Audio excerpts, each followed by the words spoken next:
Hello, everybody. It's me. Welcome back to NieR, where today we are starting up Route B. We finished the game yesterday, but there's still so much more to be done. So let's continue. Um, oh, here we are. Whenever I interacted with Kaine, I was reminded about something from my past. Maybe my mind has been confusing her with my sister this whole time. Anyway.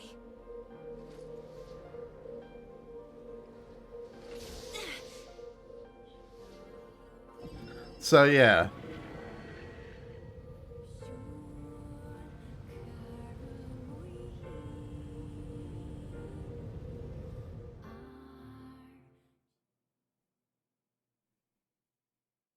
Kaine's dreams, discrimination. Yeah, the game means to continue as it started. The sound of rain filled the village. The steep cliffs that surrounded the area magnified sound, causing even the slightest drizzle to rattle like a thunderstorm. Thin wisps of smoke streamed from huts as the villagers huddled in their homes and waited out the rain. A single child, however, had braved the downpour and was now wandering slowly toward the wooden, hawk-shaped weather vane at the center of town. The wanderer reached the vane, which had existed for as long as any could remember, and stared. The child's face was simultaneously delicate and fierce, like a teacup that had survived a shipwreck. Those traits combined with the pale white skin to give the face an almost sexless quality. If the beak turns east, I go home. Why is my blinking not working correctly? If it stays west, then I... The child blinked. Rain slowly dripped down the young one's short hair and began its long descent to the ground. Come on. Come on! The child felt a slight breeze and watched as the vein slowly creaked to life. Spinning this way and that for a moment, it finally settled with its beak pointing firmly toward the east. East? Really? Before the vein could move again, a jagged rock came spinning and tumbling through the air, striking home against the child's head. The force of the blow dropped the child to the ground as a hail of stones began to fall all around. Oh no, they found me. A heartbreaking smile crept across the child's face as the stones continued their assault. Through the rain, the sound of multiple footsteps grew louder before a voice rang out. Yoo-hoo, Kaine. The voice belonged to Demo, worst of all the bullies in the area. As Kaine struggled to stand, a final stone came skittering through the mud and bounced against her foot. Blood oozed from a cut above her eye and blurred her vision, but she could make out the shapes of Demo and his usual gang of idiots. The boy seemed taken aback for a moment by Kaine's seeming indifference to the blood dripping from her face, but quickly regained his bravado. What's up, freak? You like the rain? You like getting all wet? Or did you finally decide to run away from home? Though she knew it was futile, Kaine turned to leave. Before she could get more than a few steps, the other children scrambled to surround her, cruelty burning in their eyes. Kaine knew those were not the only eyes on her. The tormentor's parents watched from the safety of their homes. She was attuned to this sensation. It was one she had experienced many times before. While some villagers simply turned a blind eye to the actions of their children, many encouraged it openly. In a society ruled by superstition and fear, Kaine was something to be hated, and if possible, destroyed. I didn't say you could leave, freak. Demo's words chewed at her like a worm through an apple. He can't hurt me, she lied to herself. Be strong, be brave. He can't hurt me, he can't hurt me, he can't hurt. Oh, look, the little freak is gonna cry. What's wrong? Are you sad that everyone hates you and wants you dead?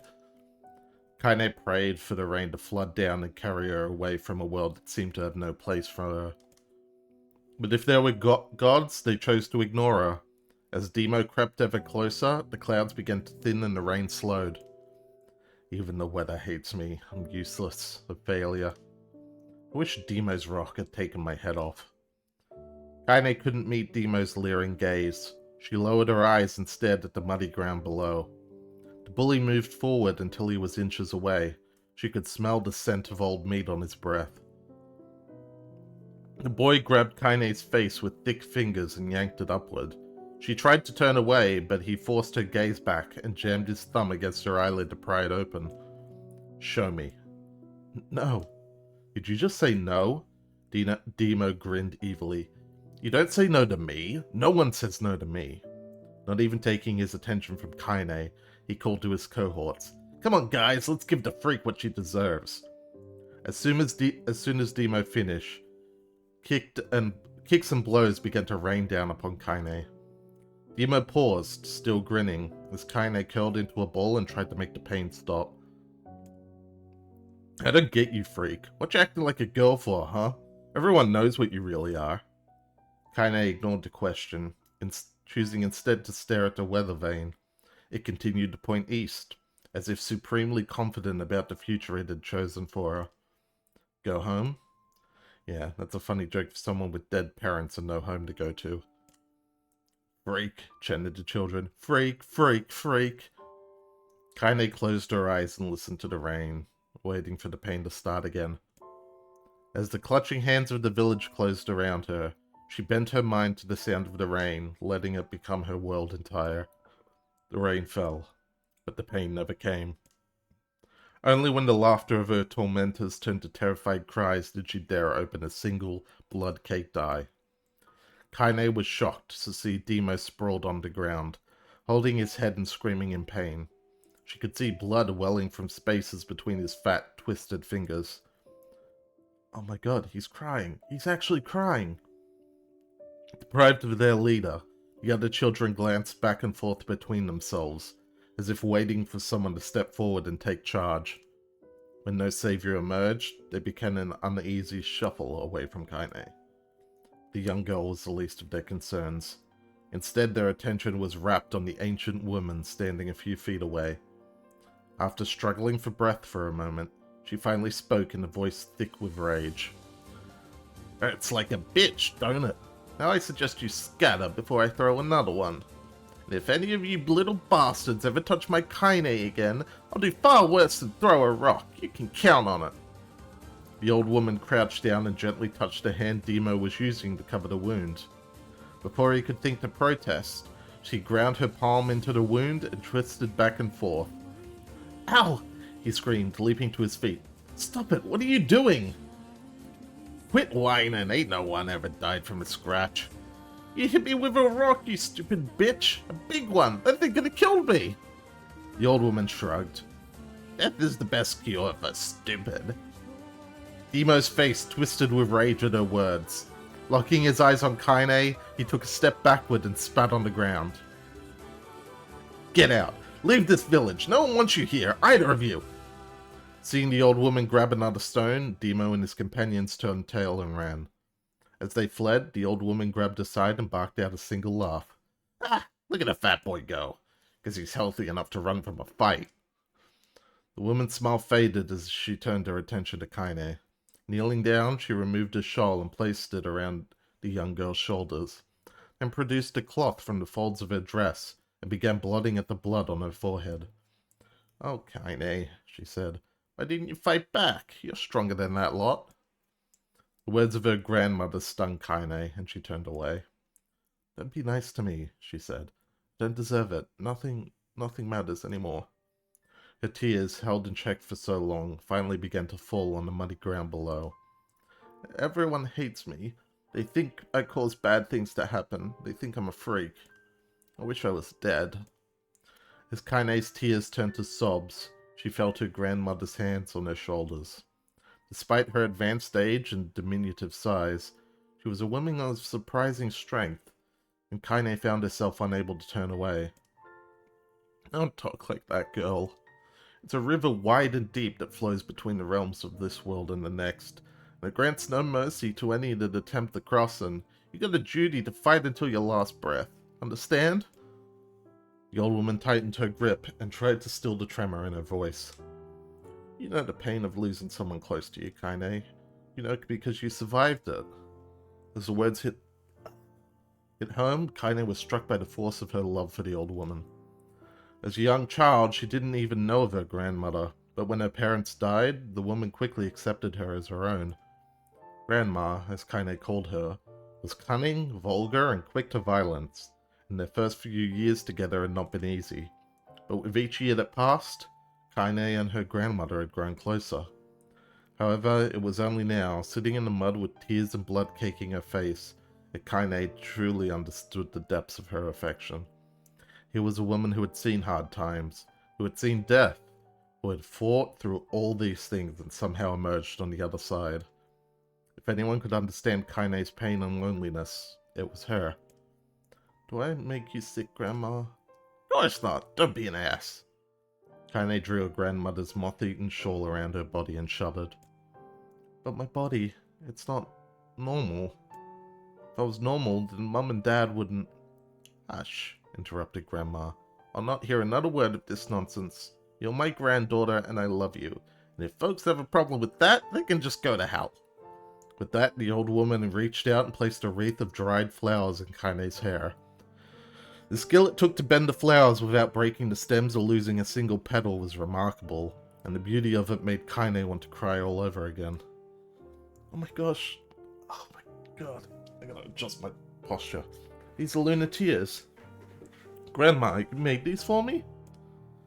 Lunar tears were legendary flowers.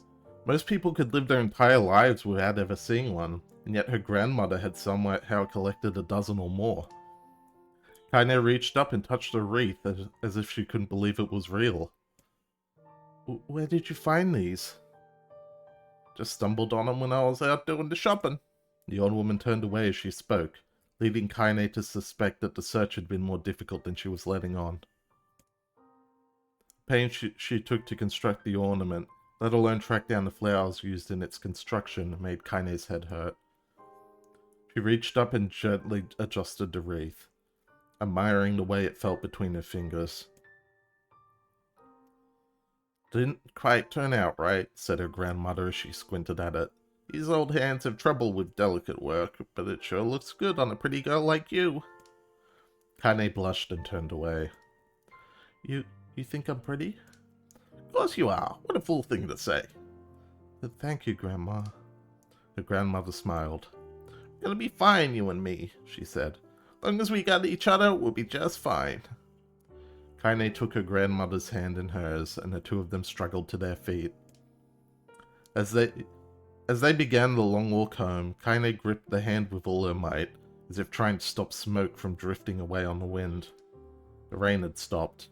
Kaine stood beneath the weather vane, watching it spin in lazy circles, no longer caring about the direction it faced when it stopped. I don't need to escape. I have a home now. Grandma loves me, and that's enough. Even if it's just us against the world. Kaine let her gaze drift up. Kaine let her gaze drift up. Wow, past the vane and into the cloudy sky.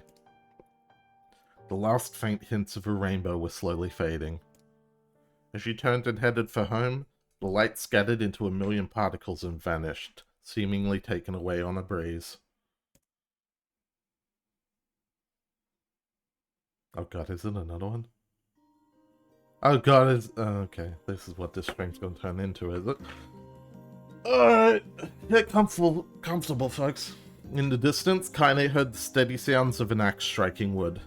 Noise had a purposeful quality to it, as if she was hearing a master woodsman go about his work. The firewood being produced, however, was as far from a work of art as it could be. Pieces of every shape and size were being flung about a barren yard with wild abandon. Anyone trying to stack such wood would probably die of frustration before the job was through. Stupid piece of shit axe! Kaine's grandmother flailed away with the axe, filling the air with both splinters of wood and words that would make the most hardened sailor blush. Grandma, called Kaine. Hey, you, Kaine! Yelled the old woman, taking her eyes off the wood for a moment. Don't get too close or I might take your goddamn foot off by mistake. She brought the axe down on a piece of wood, sending chips flying in every direction.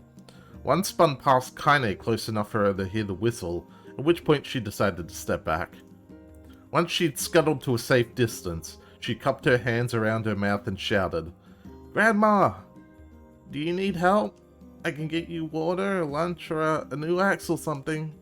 The axe, poised to strike another wobbly blow, paused in midair.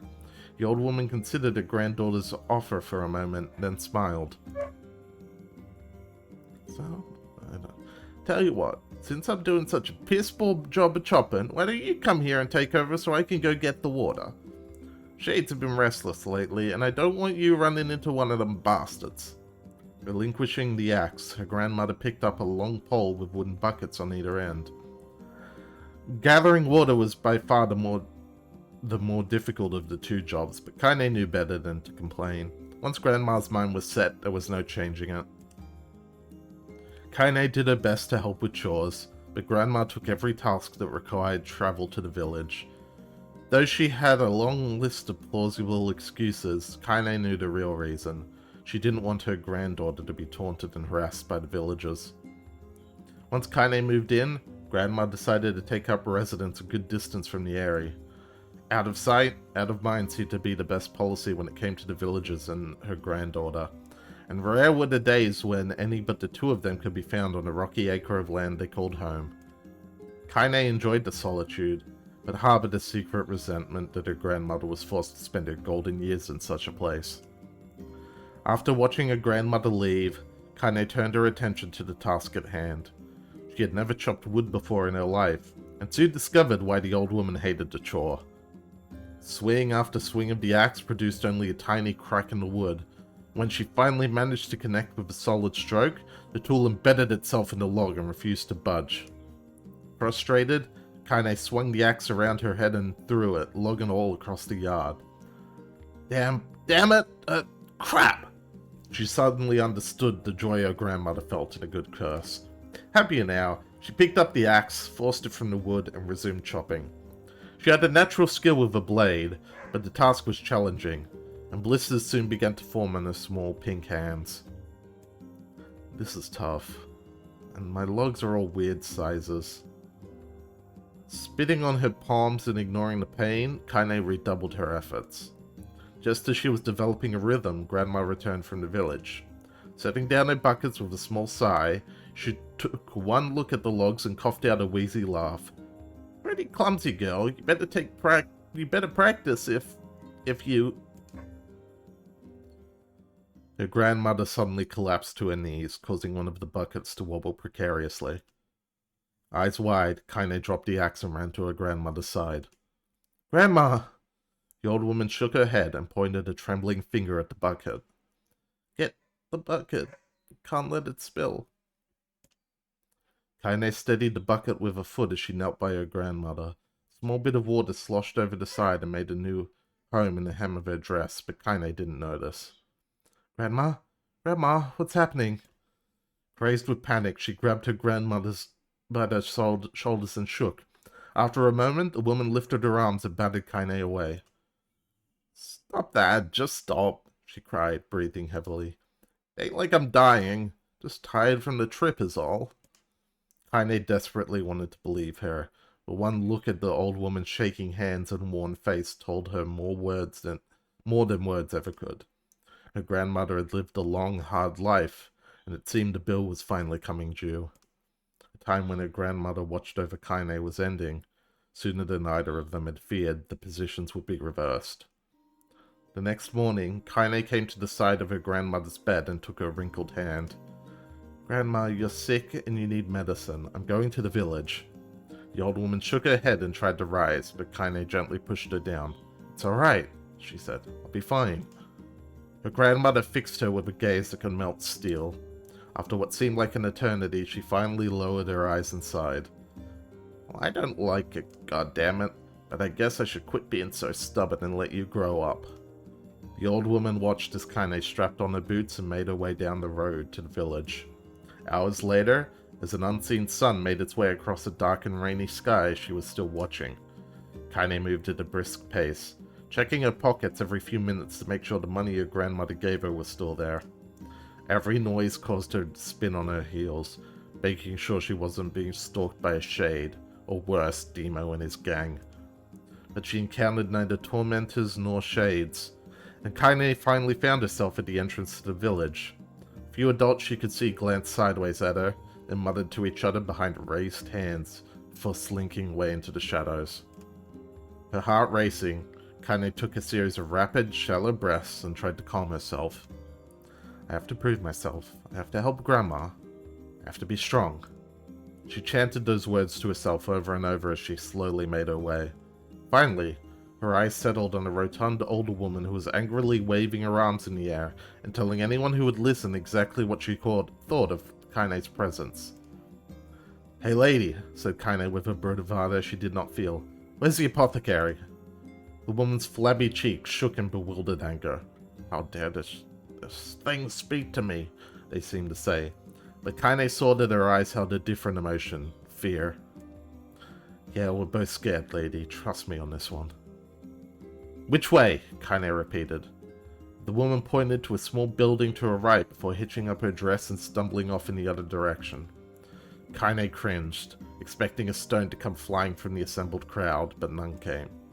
Her mind was filled with a strange sense of pride as she made her way to the apothecary, but the new emotion had little time to take root, for as soon as she opened the door, she noticed a familiar customer at the counter. It was Demo. He'd clearly been sent here on some kind of family errand, because his gang of followers was nowhere to be found. "Oh my god," he sputtered. What are you doing here, freak?" The insult was delivered without force, and Kaine happily ignored it. Stretching on tiptoes to see over the counter, she asked the shopkeeper for the medication.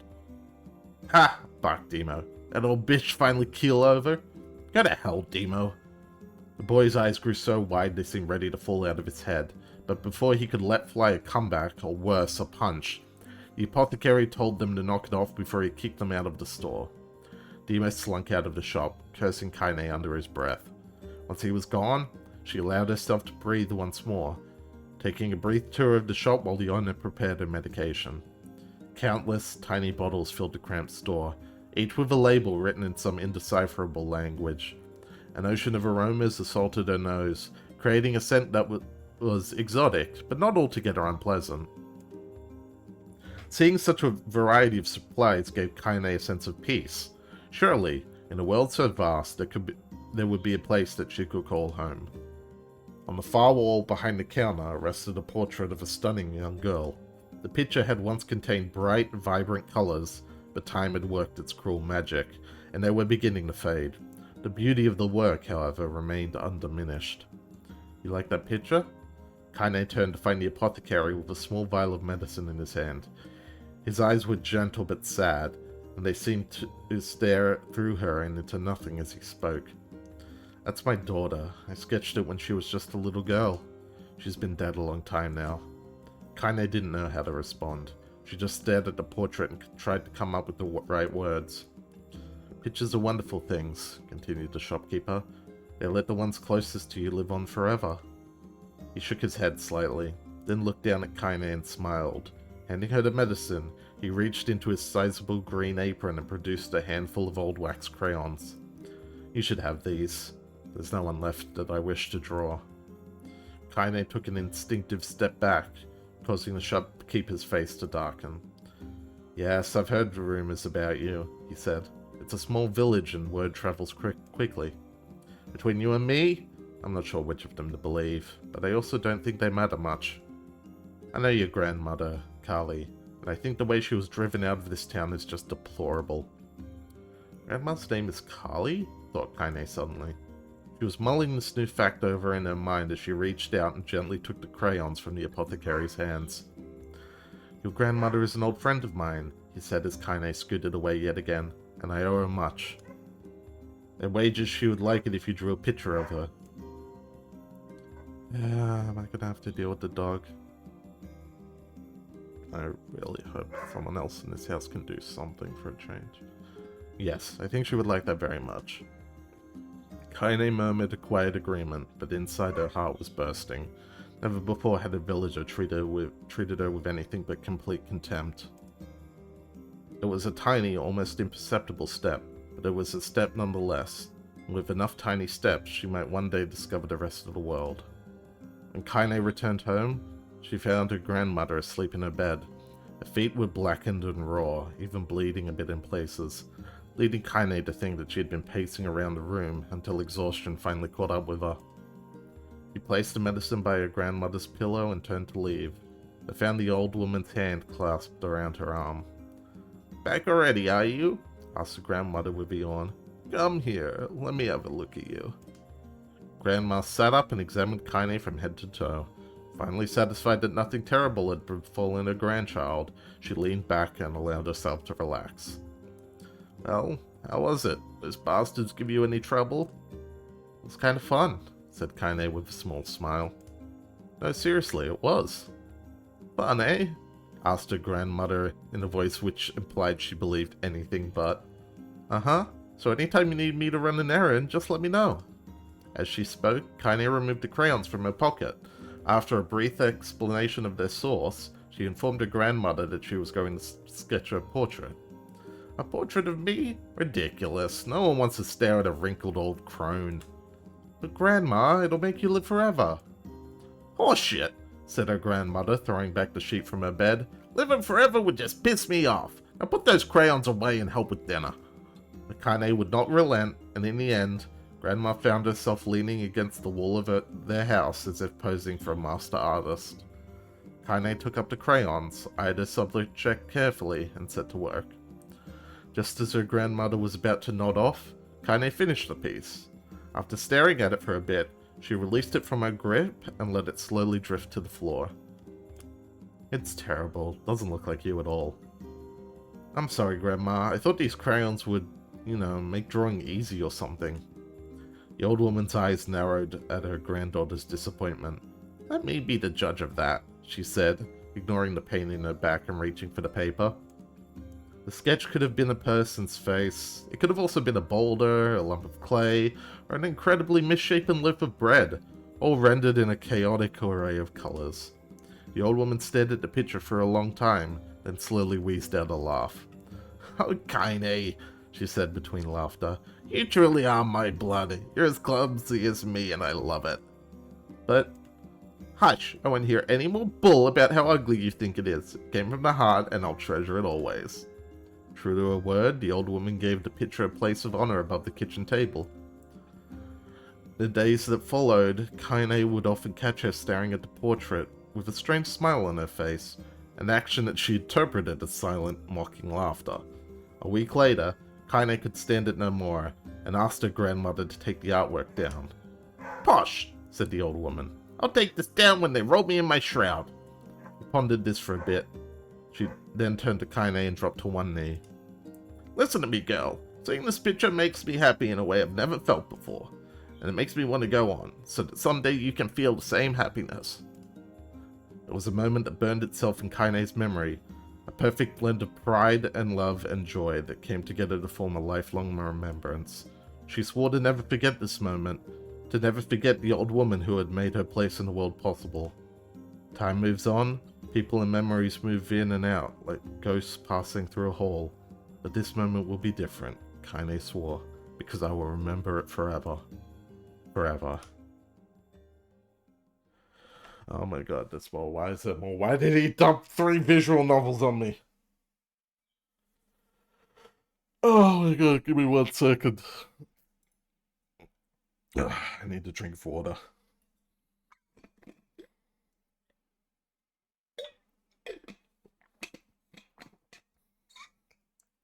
Hang on, I need to vent in Aeon.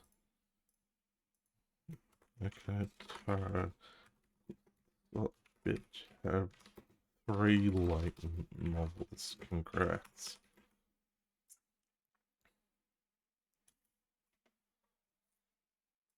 I should probably.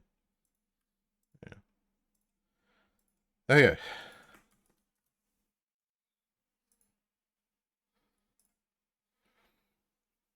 And back in we go.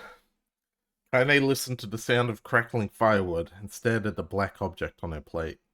She'd been pushing it around the wooden disc for a good 10 minutes, ignoring the bemused stare of her grandmother. Finally, she summoned her courage and gave the object a brief sniff.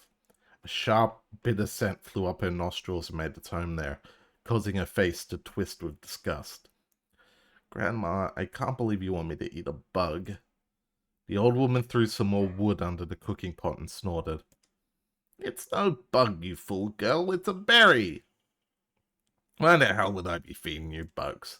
Yeah, well, it sure looks like a bug, said Kaine, and I think it's burnt or something because it smells terrible. With that, Kaine held her nose and threw the berry in her mouth, chewing as little as possible. Oh yeah, that's terrible, alright. Why, you little brat, laughed the old woman. Get that sass on you. You've been spending too much time with me, and that's a fact. 5 years had passed since the moment when Kaine's grandmother saved her from the bullies. As is often the way with two stubborn people, their relationship had grown in fits and starts, but moved forward all the same. Meals that used to be somber affairs were now filled with laughter and hurled abuse in equal measure. Kaine could not remember a time when she had been happier. As the years went by, Kaine started to shoulder more of the daily responsibilities. Her grandmother's legs grew weaker by the day, and she could no longer do many of the chores she used to take for granted. And so this morning found Kaine lacing up her work boots with a breakfast of burned berry rolling through her belly. Where are you going today? Asked Grandma suddenly. Kaine looked up surprised. The old woman rarely asked for specifics anymore. Well, I was going to check out the kelma trees and see if they were ripe. Thought we could make some jam or something. Oh, and I'm going to pick up some flagstones, so I need to take the wheelbarrow. Flagstones? What in the hell for? Kaine stared at her grandmother, then held out an arm and swept it around their home. Constructed mostly of cloth, rope, and rubble, the old place sagged like a boxer in the final round. Grandma, a dying cat could chew through this house. Gonna build a stone wall so we have some protection. The old woman laughed, exposing a toothless grin to the world. Goddamn girl, if a bunch of thieves want to ransack this old place, let them come. We got nothing worth stealing anyway. I'm not worried about thieves, I'm worried about shades. People saw one west of the village yesterday. The old woman tilted her head and stared at her granddaughter. Well, shoot, I don't know why you have to do it today. We can worry about it some other... Grandma, no. If I don't go to the kelma trees, we won't eat tonight. You know that. A confused expression passed across the old woman's face, and for a moment she was a small child lost at a carnival. Yes, she said after a bit. Yes, of course you're right. I'm sorry, Kaine. Lately it seems my mind is... She didn't finish the thought, instead walking over to her nightstand and gently taking the wreath of lunatears from the drawer. The flower's petals had aged to a brilliant whiteness, and Kaine thought it was more beautiful now than the day she first received it. I'm gonna be a true woman soon, Grandma said as she placed the flowers in the girl's hair. So that means less chatter about shades and building defensive walls, and more talk about how beautiful you become. Annoyed, Kaine reached up to remove the garland, but the look on her grandmother's face stopped her hand. You're a beautiful thing, said the old woman. There ain't another like you in all the world. I'm very proud of you. Okay, Grandma, that's enough goddamn compliments for one day. Such a mouth on you. Where did that come from? Gee, I wonder. I'll teach you to sass me, girl, yelled Grandma. Suddenly she lurched forward and grabbed Kaine by the ears, pulling her around the room with a crazed grin on her face. Grandma, yelled Kaine in a quaking voice. Grandma, stop it! What the hell? The old woman stared at her and blinked, then slowly held her wrinkled hands out as if it was the first time she had seen them. Oh, I don't know what happened there. I'm sorry, girl. Sometimes my mind just... Kaine thought the look on her grandmother's face was the most heartbreaking thing she had ever seen. Listen, she began. Maybe I should stay home after all. No, I won't have you stay here just to keep an eye on an old codger like me. You go get your fruit and your wool and whatnot.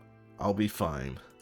When you come back, I'll have a nice grasshopper dinner waiting for you. Kaine rolled her eyes, then kissed her grandmother on the forehead and made ready to depart. trying desperately to ignore the worry that was gnawing at the walls of her heart. I know, Dagda. If there was ever a moment for me to have absolutely no one watching, the start of Route B is apparently it. Kaine could feel the old woman's eyes watching as she moved down the path. Don't turn around, she told herself, but in the end the temptation was too great. She spun on her heel for one final look, and saw a small, bent woman standing in front of a ramshackle hut with a sad expression on her face. Gods, she looks so old now. It's like the wind could reach down and just carry her away. Kaine worried about her grandmother all day, causing her work to suffer. What little fruit she could collect was tossed carelessly into the wheelbarrow, and she only found a couple of stones before losing interest in the project. Finally, as dusk approached, she decided to call it a day. Cursing herself for the lack of focus, Kaine pushed the nearly empty wheelbarrow back down the path. As she crested the final hill, she suddenly froze in place. The wheelbarrow fell from her fingers and collapsed on its side, sending a few pieces of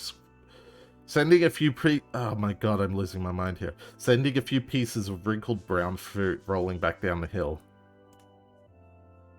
Ah, good. No one can manage to shut the animals up. Hang on, I'm closing the other door.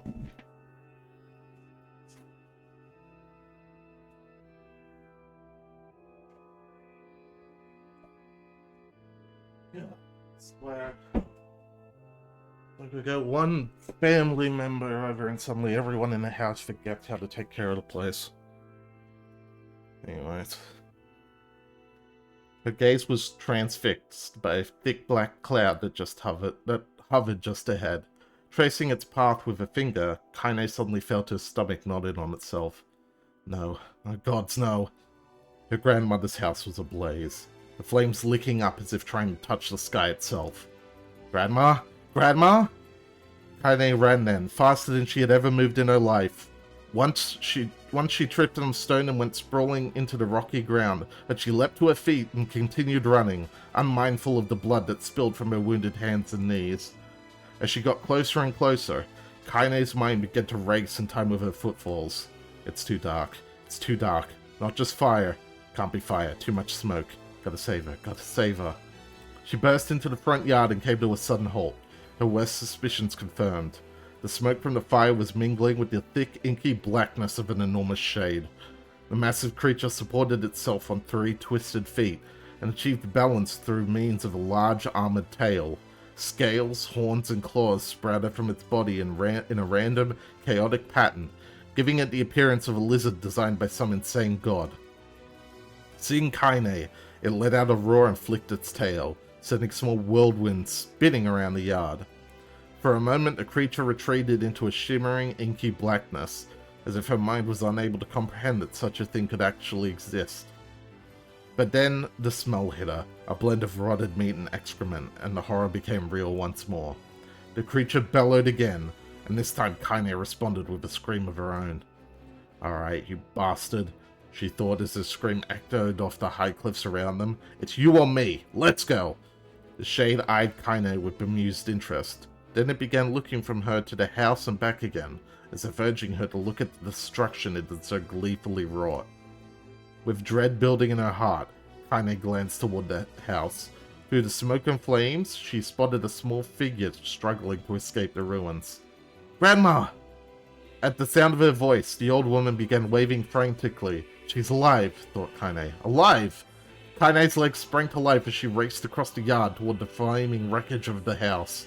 Before she could advance more than a few steps, the shade opened its mouth and let out a roar, powerful enough to uproot trees and send them flying. The blast sent Kaine tumbling through the air before smashing her against the rocky earth. Stars danced in front of her eyes as she tried to remember how her legs worked. Get up. Get up! Get up, get up, get up, get up now! As Kaine struggled to her feet, the shade stomped towards the house and pinned her grandmother to ground with the tip of a claw. The old woman struggled to move the claw from her stomach, but she might well have been pushing a mountain. She coughed briefly, sending a small spray of blood into the air, then collapsed to the ground, her energy spent. Kaine lurched to her feet, only to fall back to the earth with a gasp. Her ankles were on fire. One or both of them were surely broken. Ignoring the pain that screamed through her body, she began dragging herself across the ground, leaving a drunken trail of dust and blood in her wake. Grandma, hold on. Just a little longer. Her grandmother's face was turning blue, her eyes rolling back until only the whites were exposed. Kaine pulled herself across the ground with maddening slowness. The distance seemed to increase with each second that passed. The shade glanced between the two women and flicked out its tongue, its giant mouth turning up at the corners. Short, panting breaths belched from somewhere deep inside its core. Bastard, laughing at us. She had no idea how such a mindless creature could experience emotion, but there could be no doubt that Shade was taking joy in their suffering. Yeah, I see your plan. The Shade moved its claw slightly, allowing Grandma to breathe again. It was clearly keeping her alive only to snuff out her life when Kaine was close enough to touch her. I'm gonna kill this bastard. Summoning all her strength, Kaine rose to her feet. There was a sickening snap from her right ankle as the foot twisted backward, but she forced it from her mind and began to hobble toward the monster. Pulling a small knife from the pouch at her waist, she leapt on the foot that pinned her grandmother and plunged the weapon deep. "Give her back!" she screamed. "Give her back to me!" It was like stabbing a rock. After a few swipes, the knife broke at the hilt with a dull snap. The Shade panted laughter again, then raised its tail and sent it rushing through the air toward the young girl that was latched to its foot. Kaine never had a chance. The tail struck her square in the chest and sent her crashing into the burning wreckage of the home. As she lay on the ground with blood pouring from multiple wounds, a small, weak voice spoke up. "Kaine." Kaine's vision blurred, but she forced herself to focus on the sound. Finally, her eyes cleared enough for her to make out her grandmother's hands reaching out to her through the smoke. "Grandma? Kaine, you gotta run. You can't best this one." Kaine grabbed their hands and held on with all her strength. "Grandma, come on. We have to go." The old woman coughed loudly. One of her hands, slick with blood, slipped from Kaine's grasp and thumped to the floor to the ground below. "Grandma, no, no! I said run, goddammit! You have to live. You have to get through." The thought would stay forever unfinished. Before she could say another word, the Shade's clawed foot descended, smashing through the remains of the roof and down upon the shattered figure of the old woman.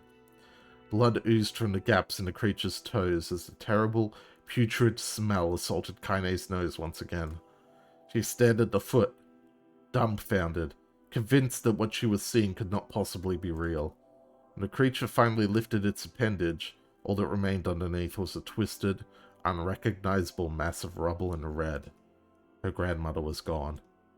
Kaine blinked, trying to feel the hands which had been in hers just a moment before. For a fleeting instant, she could remember the warmth of that embrace, the trembling of the fingers, but then the sensation drifted away on the breeze and was gone. Memories flashed through Kaine's mind, one after the other, faster and faster, until they became a meaningless jangle of noise. Kaine screamed then, a thunderous sound that echoed off the cliffs and seemed to roll away forever. The Shade eased forward, black ichor pouring from its mouth and dissolving into smoke on the ground below. The earth shook with every step as it crept toward its prey.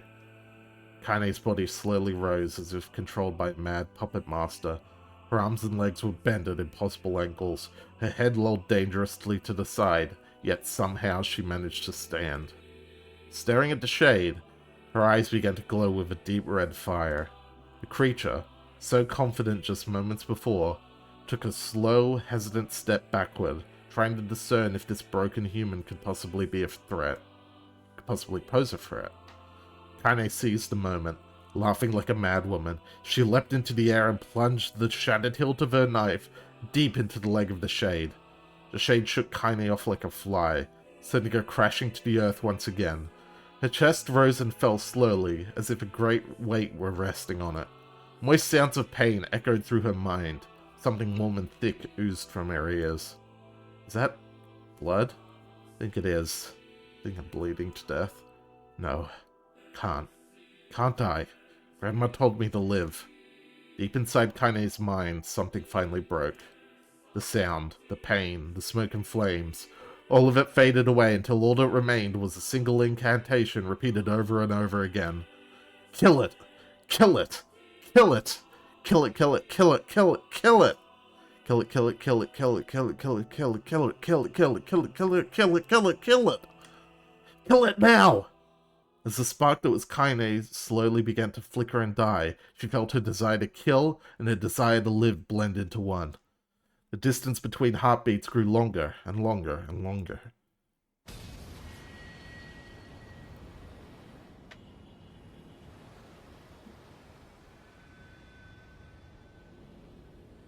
That was 50 minutes! That was the first half of the stream! Oh my god, why? The beast approaches. Oh, I know. Anyways, we're back. Welcome to New Game Plus. The game just wanted to make sure you were aware you weren't gonna get an easy second ride.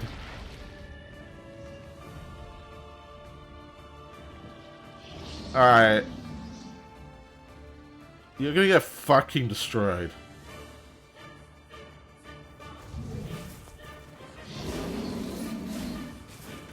Well, unless it's based on number of hits done, not damage. Then I might be in trouble. Well, not in trouble, but you know. How did it even survive these past 5 years? I'm not gonna let this happen again. Add to things. It dies today. Alright. Welcome back to NieR, everybody. It's not the blade, but the skill of the user. Strike it down. No, it's kind of the blade. I'm definitely using a New Game Plus weapon right now. Anyways, time to die.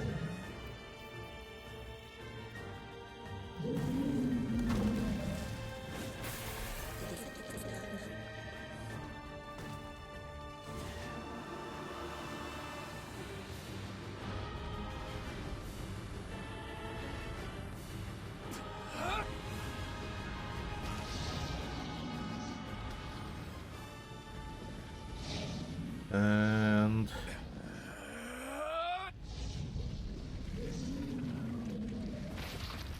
pop goes the shade. Or perhaps I should say, pop goes the human, given what we learnt last time.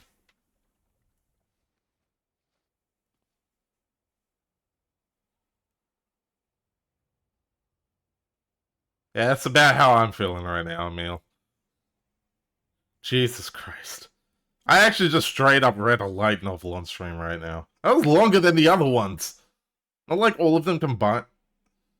God damn it! Gently. Weakly. Softly. The shade, sure that its tormentor was dead, turned and stomped off toward the horizon, stopping along the way to bellow one final roar. Couldn't kill it.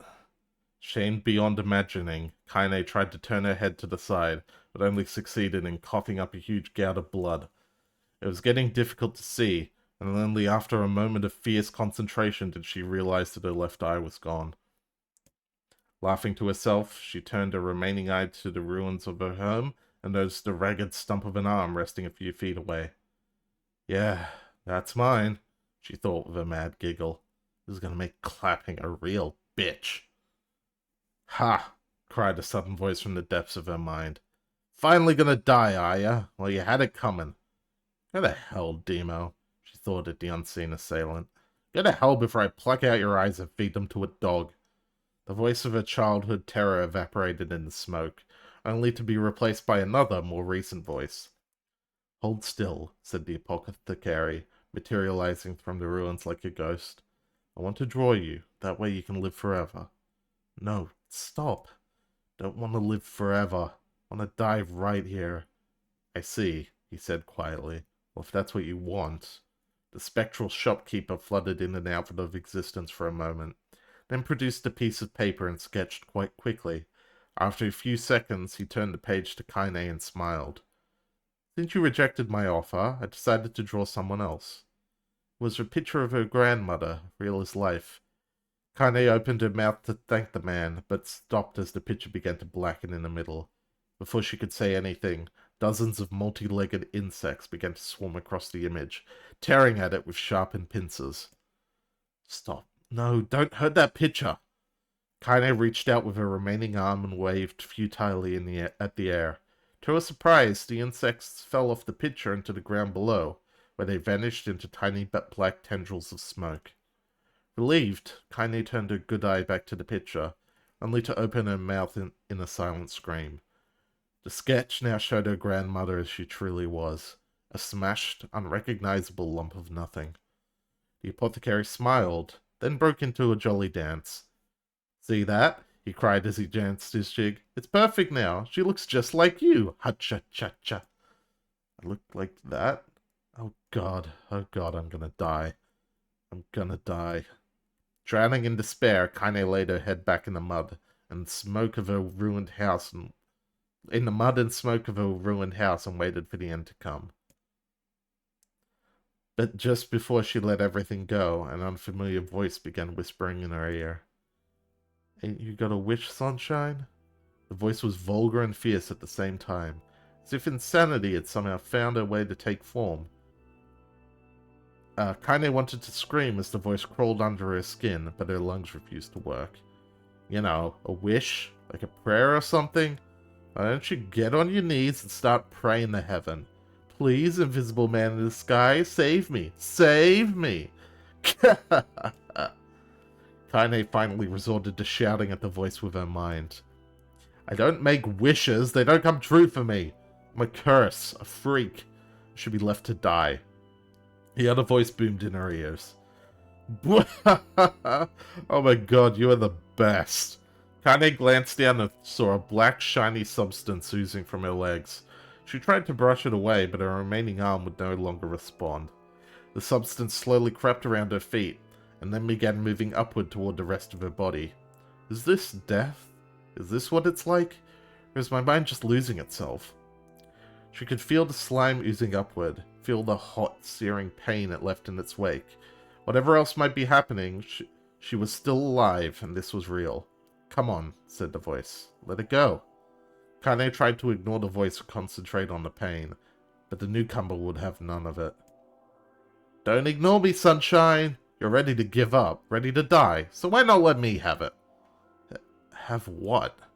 Your body! Come on, give it to me! Give it to me! I want to stand on the ground, feel the rain, taste the wind. The voice paused as if licking its lips. When it resumed, it was filled with mad, unabated joy. And I want to take your hands and use them to choke the goddamn life out of people. I want to tear out their throats and bathe in the blood, just like before. In response, Kaine shifted her head and vomited. The warmth of it crept down her front and mingled with the pain of the encroaching black ooze. Are you a shade? Yeah, maybe. What of it? The slime reached her face, crept up past her nose, and slowly oozed into the socket of her missing eye. The moment it touched her brain, Kaine was struck by the most powerful sensation she'd ever felt in her life. It was ecstasy. She wanted to scream with delight, but all she could manage was a small whispered moan. Feels good, don't it? Asked the voice with a chuckle. Yeah, what can I say? I know how to please the ladies. Now give me that body. Come on, give me the body and I'll give you more of this feeling. It's a fair trade. A black lump began to protrude from Kaine's side. As she watched, it grew longer and thicker, eventually taking the form of her missing arm. I can see better, she thought. My eye must be growing back too. The slime reached up to envelop the rest of her face, but she managed to brush it away. Stop, she whispered, marveling at how she had regained her voice. Stop. Black Ooze hesitated, as if considering this request, then quickly shimmered down her body before disappearing in the cloud of smoke. Ah, what the hell, sunshine? Screamed a voice. We had a deal. I thought you wanted to die. Grandma said, can't die yet. A brief image of her grandmother, bloodied and broken, flashed before her eyes. She saw the shade that had killed her and heard its mocking laughter, then closed her eyes and forced the image from her mind. Her whole body was quaking with rage. When she opened her eyes again, they burned bright red. That thing took my grandmother. I have to kill it before I die. Kaine glanced down and saw a mysterious pattern pattern of the shades burn itself into her left arm. Well, I'll be damned, said the voice cheerfully. Look at that, sunshine. I think you and me are going to be good friends now. Kaine stared intently at her arm. The more emotional she felt, the more the letters seemed ready to puncture her skin and begin infecting the rest of her body. The arm clearly had a will of its own now. Stop. Gotta stop. Holding her left arm in her right, Kaine took a deep breath and tried to calm herself. Come on, don't fight it, pleaded the voice. Hate's my favorite dish, and I'm hungry. Let it go. Feel the anger. Burn with the fire of revenge. Thirst for blood. Then go out there and... Shut up! Shut up and get the hell out of my body. Your body? Oh, that's rich, sunshine. Real rich. Look, why don't you just up and die so I can have this body all to myself? What do you say? I bet those buddies of yours in the area would love to see you dead. Kaine grabbed a nearby shard of glass and tried to saw off the shade-infected portion of her side. Before she could, her darkened left arm grabbed her right wrist, crushing it. Kaine screamed and dropped the shard as the sound of bone crunching on bone filled the air. Stupid idiot girl, you're possessed now, sunshine. There ain't no going back. The voice laughed again, a loud, long wail that seemed to go on without end. Possessed? Whispered Kaine. Yeah, possessed. You and me got what you might call a timeshare arrangement. Remember how folks used to think you were a freak? Or wait till they get a load of you now. Kaine looked up, tears in her eyes. The sky seemed smaller somehow, darker. Is this because of that shade? Is this how they see the world? So, listen. I know this whole possession thing seems a bit sudden, but it ain't all bad. There's plenty in it for you, too. I'm a very powerful creature, Sunshine, and now that power belongs to you. You got enemies? People you want to kill? I can make it happen. That little fat kid who kept picking on you? That big old shade that squashed your granny? We'll wrap them up in their own assholes. No more abuse for you, Sunshine. No more pain. Wait, said Kaine. You're a shade. Why would you help me kill another shade? What? You think I'm some kind of racist? Some killing snob? I don't give a good goddamn who you murder, honeypants. I just want to drink from the well. Kaine considered this as she struggled to her feet, the power of the shade coursing through her. The smoke from her house was drifting away with the wind, and she enjoyed the way the cool evening breeze felt on her new left arm. After a long pause, the voice spoke up again. So, how about it? You and me? We could have some good times together. Look, I'll even take care of the bloody part if you don't want. Fuck off, asshole, muttered Kaine. I'll handle the killing. Yeah, screamed the voice. Oh, look at you go. Oh, Sunshine, we're gonna have so much fun. So listen, my name's Tyran, and if you ever need me, I'll just be hanging out in this piece of meat you call a heart.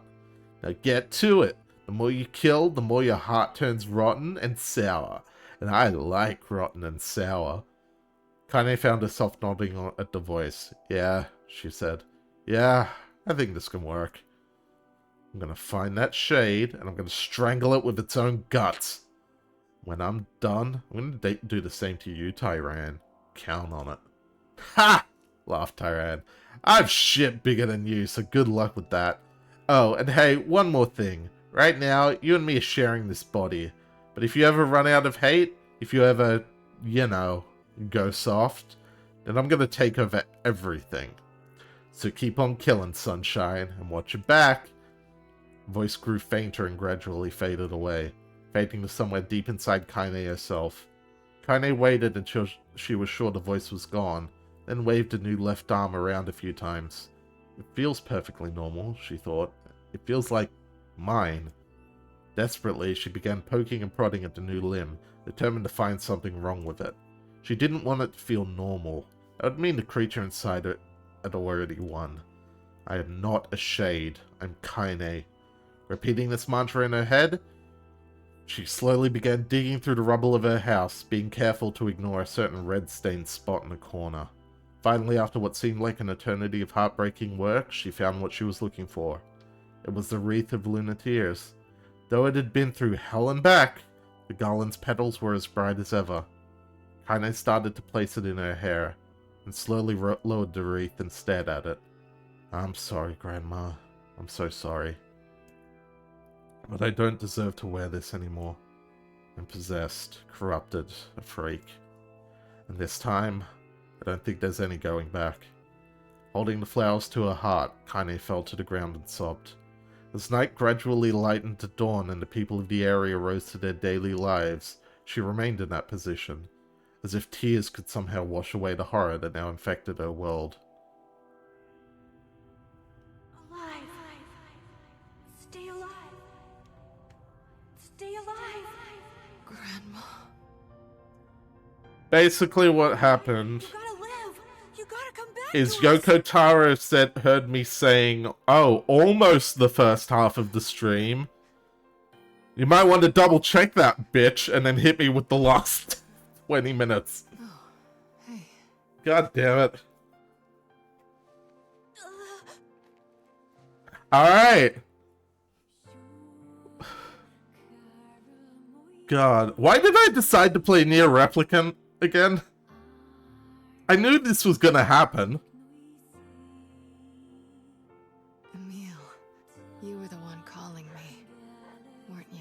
And now my dog's barking. Just to make today even more of a thing, has been outside my room is a complete fucking disaster. Right away. Thank you.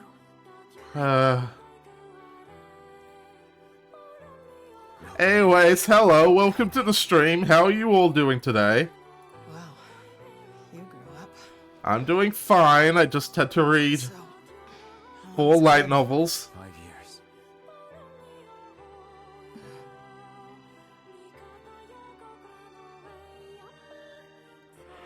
Oh my god, I'm gonna fall asleep after all that shit. shit. That's a long time. Any Kind luck? of meetings? Mood. We are still no closer to finding her. We need Why's a my way mouse to keep locate going to the center? Shadow Lord. Stop that. By the way, this is for you. Is that a lunar tear? It's not as good as your grandmother's, but I tried. No, it's great. Thank you. Alright.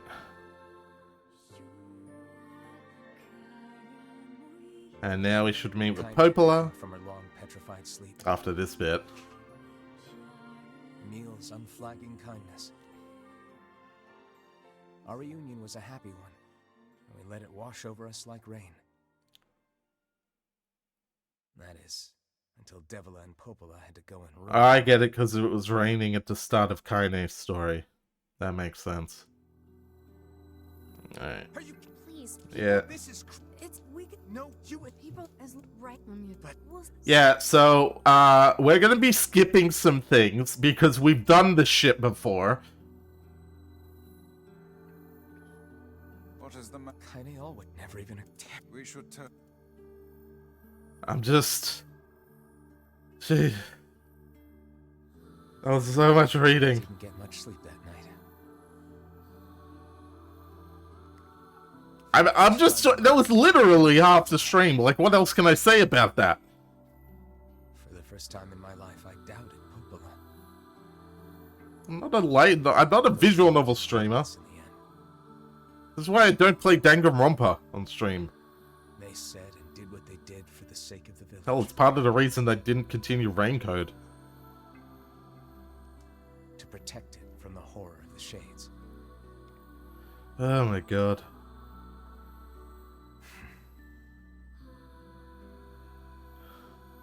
Really, how can I blame Devila? Why is my mic so sensitive right now? It's picking up my fucking breathing. In the end, I'm just as bad. That is... I could have sworn I have a Once gate on thought that for about that. Kaine and Emil's situation myself. Fuck it, I'm waiting for this cutscene to finish anyway. Let me double check something. No, there's nothing else. It's just picking up my breathing for some goddamn reason. Whatever. Maybe I gotta move it more out of my face.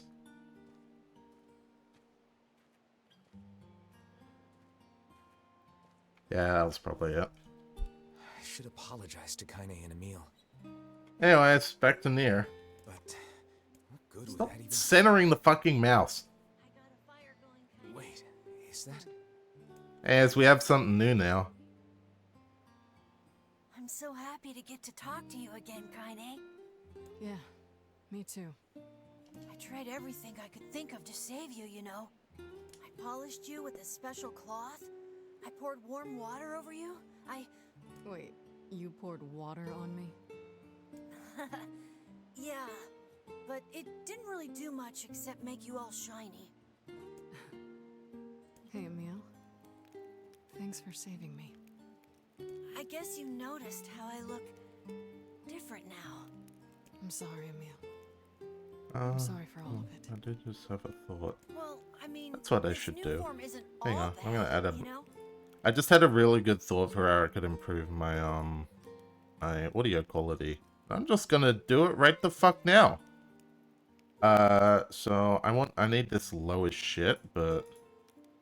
Cause see, I just clicked to me is like, I can make a noise gate work. So I should absolutely do that. Even when I'm talking real quiet, I talk above a certain volume.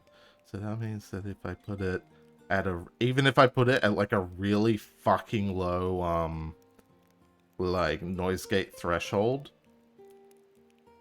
like that.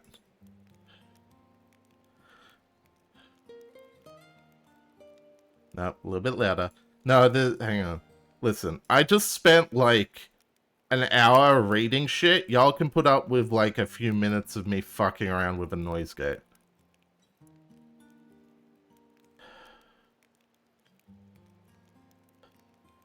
A little bit louder. Just the tiniest bit louder. I put it at 40.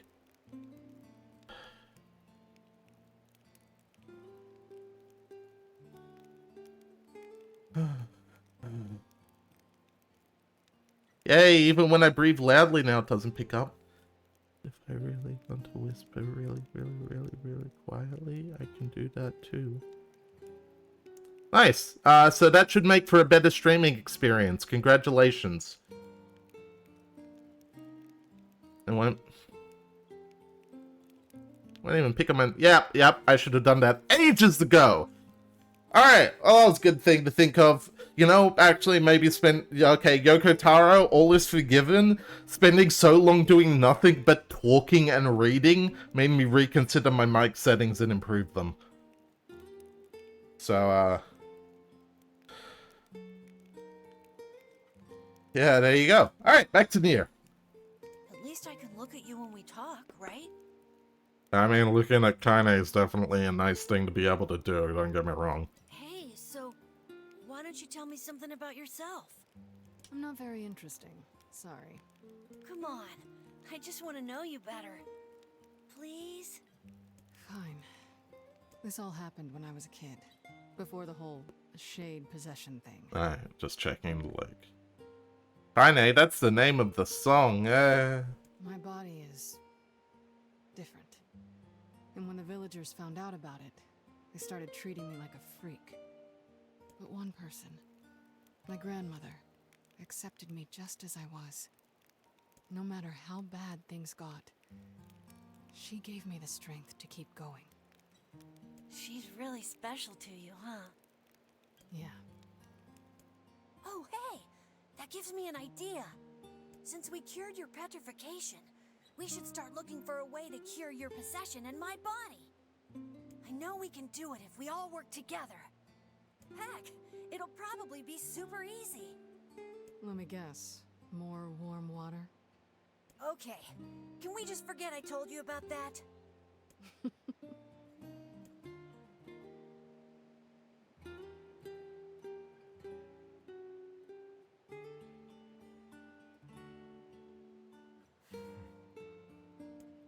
This game has really weird ways of capturing the mouse. It's like, I click on it, then I hit the controller, then it auto-centers it. It's bizarre. I can't think of another game that does that wasn't a first-person shooter. Sleep well? Sure. And yet your red eyes tell a different tale. Don't be so hard on yourself, lad. I need to go see Devila and Popola. Very well. Alrighty. What might that be? It's Mom's diary. I have not heard you speak much about your mother. She got the Black Scrawl and died when I was little. My apologies for bringing it up. It's all right. I can barely remember her face anymore. This is the only thing I have left of her. Reading it helps remind me of when we were still a family. I see. But the final entries get a little strange. In what way? Well, here, take a look. And this is the DLC content. Yep, indeedy. By the way, Roy, you are here and actively listening right now, right? I'll have to check this later myself, but I hope that it does not sound weird when I start talking now. You're not? Gasp. Can you not hear me? Does it sound the same when I start my sentences? Like even when I'm doing a normal, like, quiet thing like that, does it sound normal? Just making sure. Ah! Standing about like a slack-jawed ninny. Sorry. Felt like I was... You sound like a robot. or something. Gasp. Sleeping on one's feet is quite the talent indeed. Come now. There's the door. Right. Let's go. Where Papa? Unable to save. Do you want to go through the door? Nope. We will do that later. We will do that later.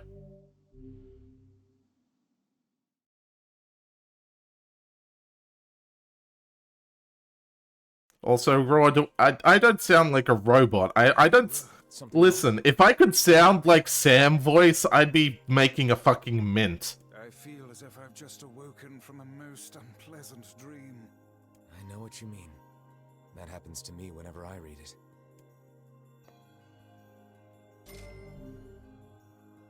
If I could go full John Faith, I'd like, do you know how much money I could get out of New Blood?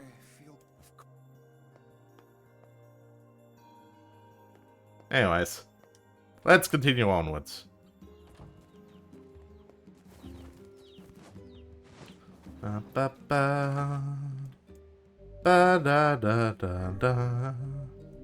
And we will probably tackle the DLC when I have a fully maxed out weapon to do it with. That's probably where I'll put the limit at. Have I still got my side quests? Nope. Gotta pick them all up again. Hey. Oh, I kind of thought you'd never... I understand. Pretty much, yeah. Oh, Yeah? sorry about yes. You don't need... Letting me... Yeah, so, what I'm gonna do is, once we get to the point of no return for this playthrough, I'm gonna go do a side quest stream, and we'll finish all of them up. And then, on the next few endings, we'll be aiming for all weapons. But I will grab them as we go. Yeah, that's... Oh, this way. Wow. So we'll grab some things from around the village real quick. Check the weapon shop, things like that. Stock up on supplies. I did go through a fair few of them during that final boss fight. What's up? This is Massive grip. I don't think they double up either, so you literally do just get the quests again. I'm still good on supplies, actually. Well, that's nice.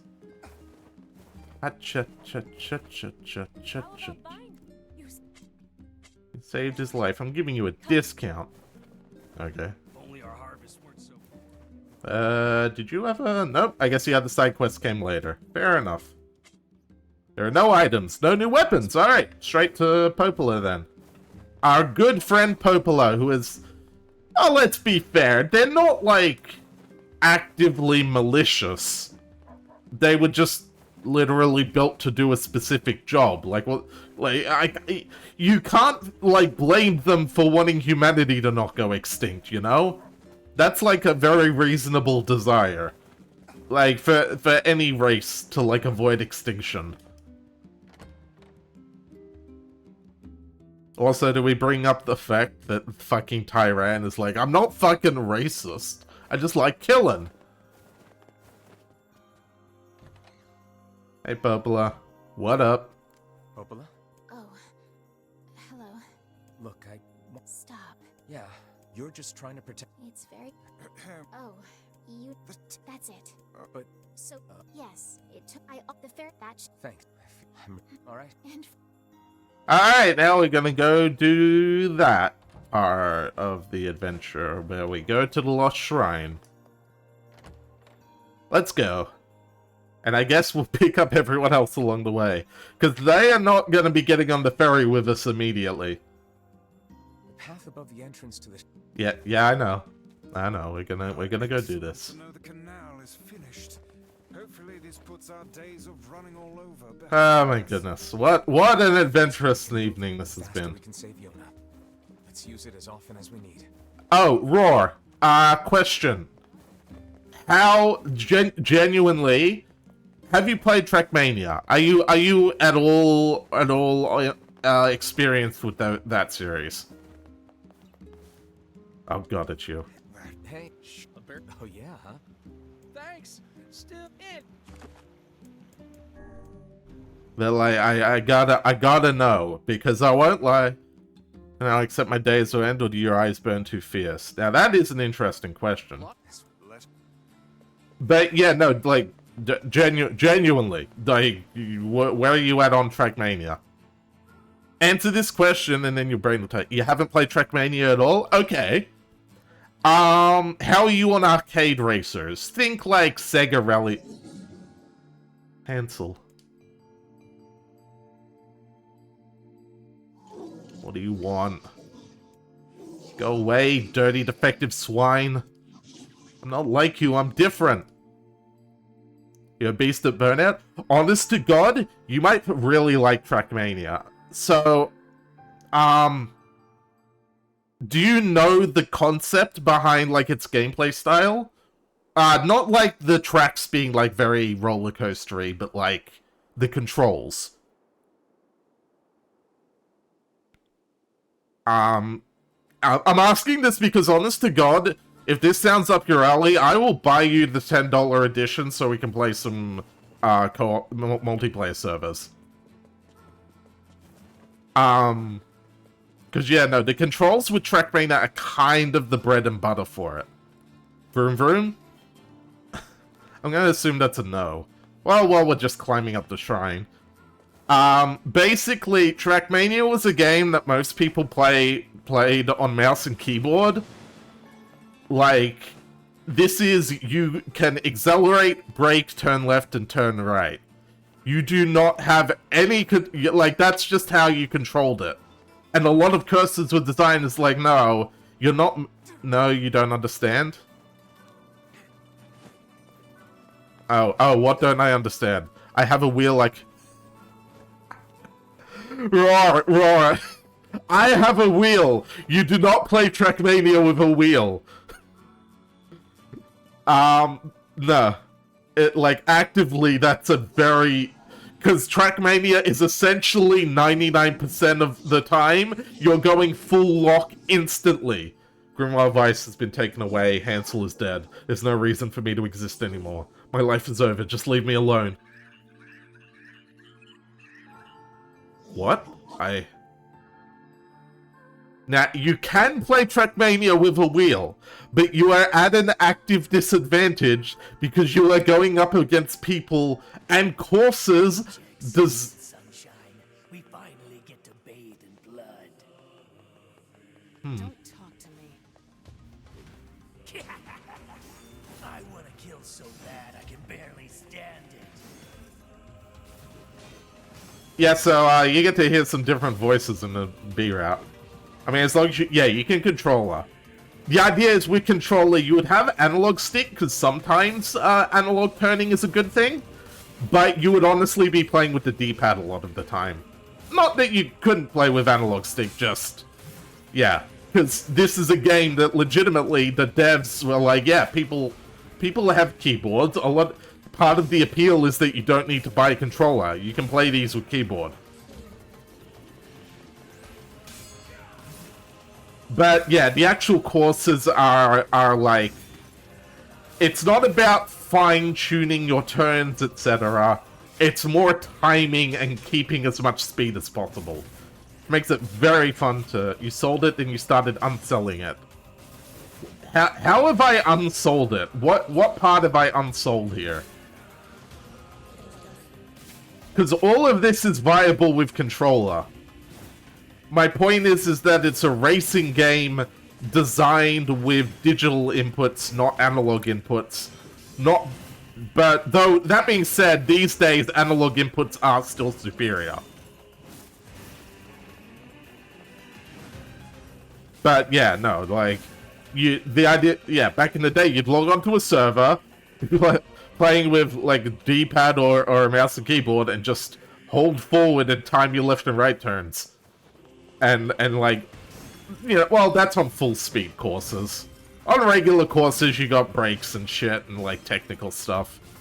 And jumps and twists and air brakes and all these other fun things. But if you just want to vroom vroom, boy, is it a fun game to just log in and vroom vroom.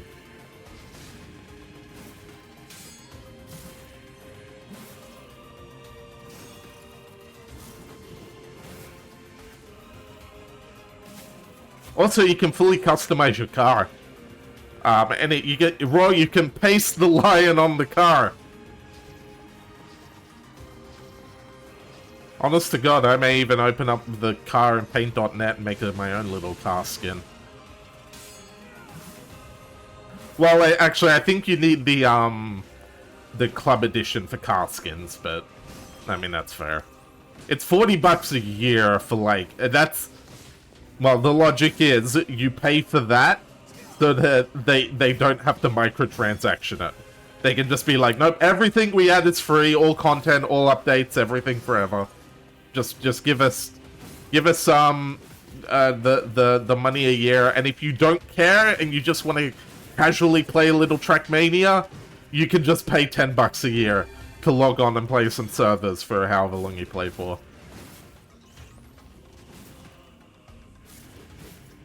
Which, I mean, that's basically the same logic as MMOs, and that shit charges monthly. So, I'd say that's fine. Anyways, the point is, Raw, we can literally log onto community servers and just constantly custom, like, courses on a rotation and see who can finish them faster. We can also host our own servers for that shit, too.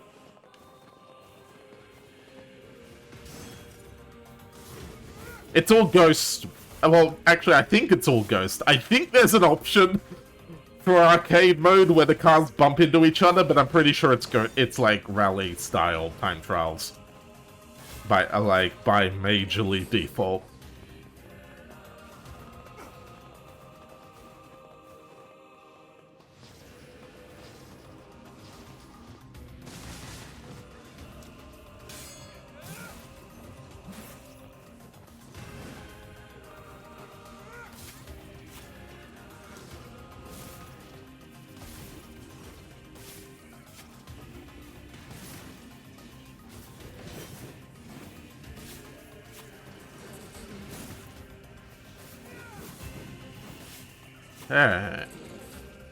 Kaine, I just want to say you're doing a bang-up job knocking these dudes over so I can do the instant kill-esque attack on them.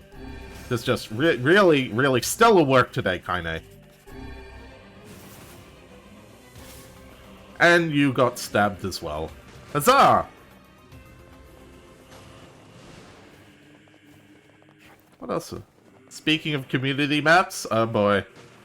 What now? What's up next in the great Raw v Farisov? When do we learn to play, oh boy, here it comes. What, Gmod parkour? Gonna be Gmod parkour, isn't it?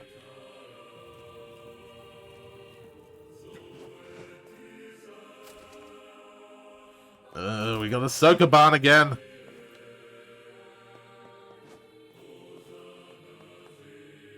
How the fuck do I... Hang on. Right, like that.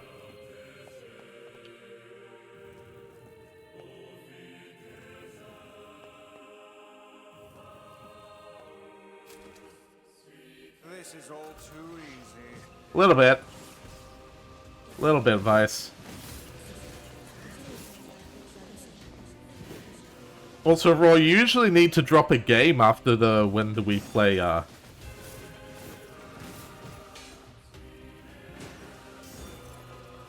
Nice one, Kaine. Was trying to remember it. Well, Tory Bash. What the heck is a Tory Bash? Is that beating up a British political party? Because I'm all for that. That sounds like a fun time. Come on, big shade. No big shade. Okay.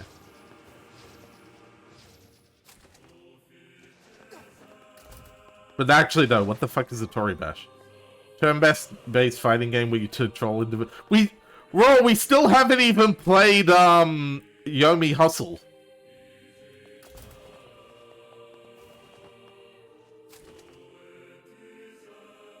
Correct. There you go. So we got to do the Yomi Great War of Eupharasoft. There's a bunch of games and mods for this too. That's fair. We can do both. But we still also need to do Mario Party.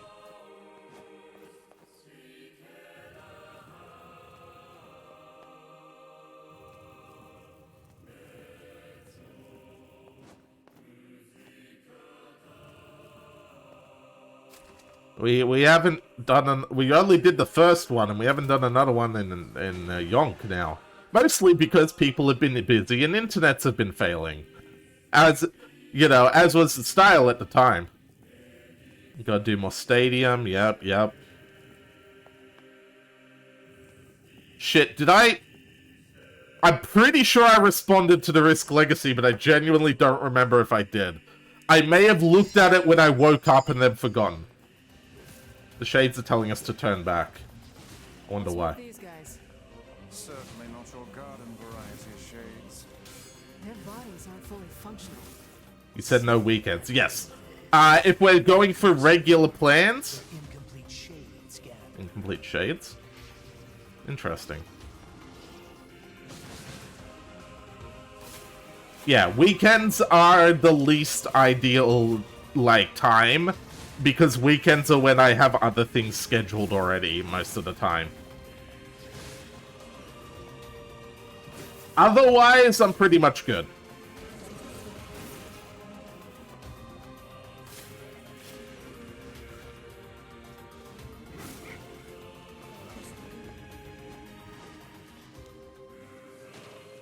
Honestly, there's also a case to be made to consider this same scheduling plan true of Dokapon and other shit like that. I'll get the thing. Got him.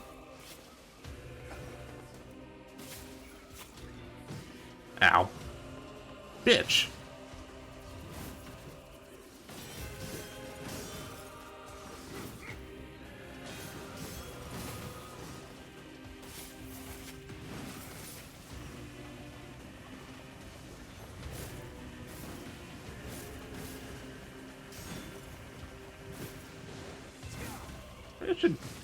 I wonder if I can punch off their armor. That may be what I'm intended to do. Kuluyaku. Roar, what have you got against the bird? Is it because it's the worst show on television? Bam, bam, bam.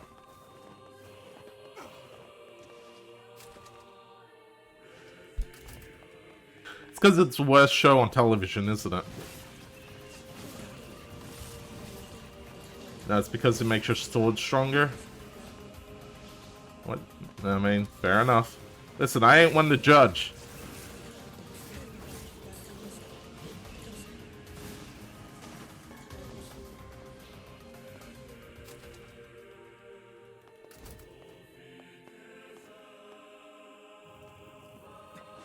Play Tory Batch with you after stream. After stream, I'm probably gonna go make lunch and watch some things and chill out for a second. So, I don't know how soon that'll end up being the case.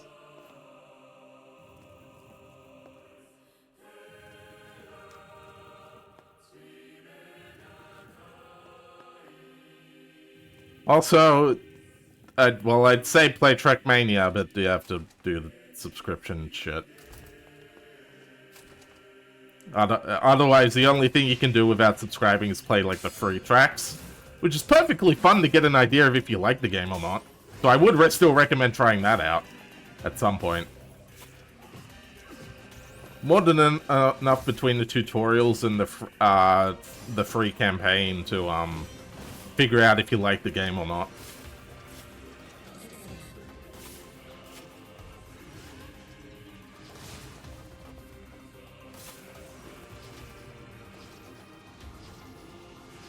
God damn it. Hang on, I'm fucking gonna... Can I punch off your armor? I gotta figure this shit out.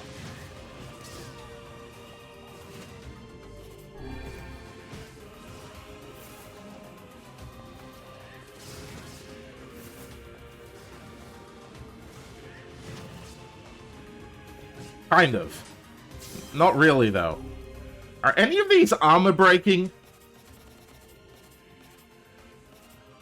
Absorb, attack with rotating memories, partner first, magical.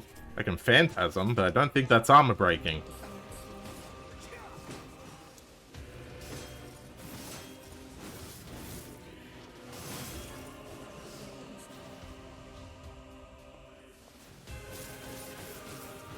Yeah, not really.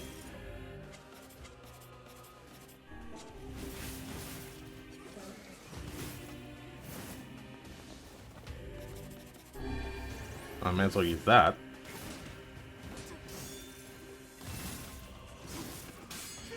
Want a Monster Hunter gear crafting and improving RNG that's a bit more quick and poppy than Monster Hunt. So, what you want is like Monster Hunter Light. I don't think you're gonna get that outside of Gacha. Like, honest to God, Raw, it sounds like what you want is a Gacha game. Because those tend to be quick and poppy, because that makes them the most money for the least effort. You probably would have liked Dragalia, actually. Too bad that game died.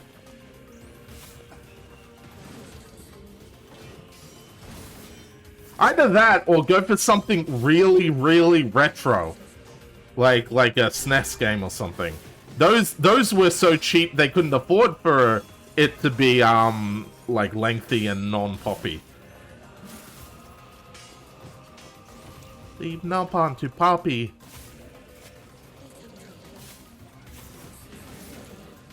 I used to go play Xenoblade at some point. Keep going on the Smash Ultimate Time Machine so you can play Xenoblade. There we go. That's what you gotta do today. App.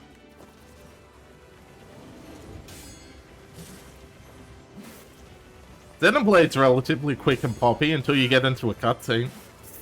Like most JRPGs.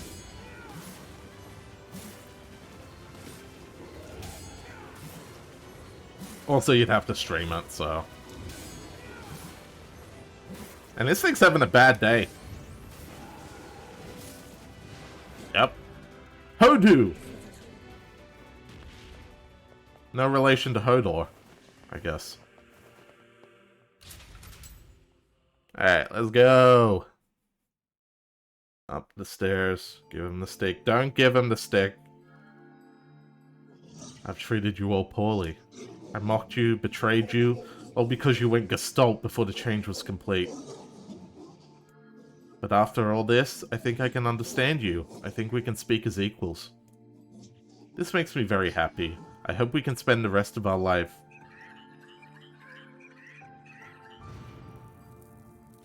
What was that?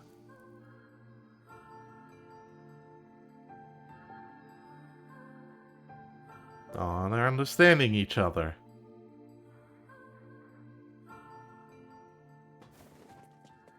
Kaine, Emil, look, from now on, I'm going to sleep outside with you. Why? I can't accept that you aren't allowed in the village. It's stupid. So you're staging a protest? Fun! Don't waste your time. But it just feels wrong. Well, that's really nice of you, but you still don't have to stay out here with us. You've got a super important mission. You can't sleep out in the rain. What if you catch a cold? He's right, you know. Besides, I like camping with Kaine. Sometimes we sit around the fire and tell stories, or roast. Emil, that's enough. I got a fucking image to maintain. Still the best voice line. Seem to be surrounded by a mob of helpless puppies. Just kick him aside. Kick the puppies! Kick the puppies! Hooray! We're doing it! We're saving... Kick the puppies! We're the good guys! Let's kick more puppies!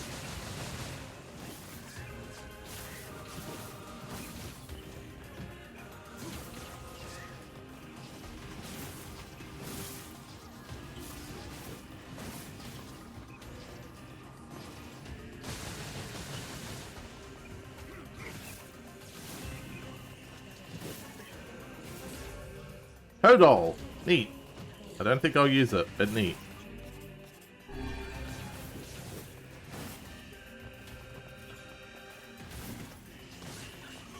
Y'all fall over.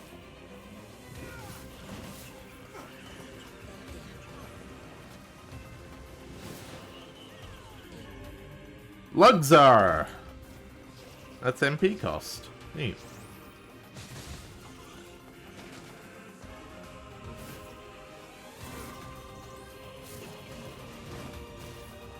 Stab.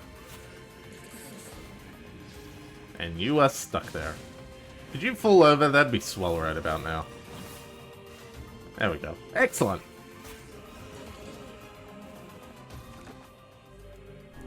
Let's go. Evil Shade, I have come to vanquish thee.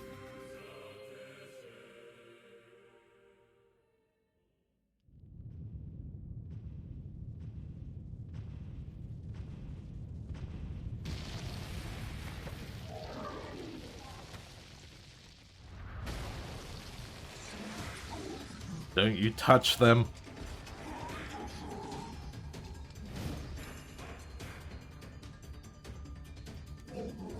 Damn you! What's going on? There's dozens of them! Stop, little ones, they're too strong for you. These are creatures of the darkness. Lure them to the light. Pathetic to the end, I see. Aim for that statue. It's the leader. I am not their leader. It is I who rely on them. It is they who saved me. Stop hurting my friends.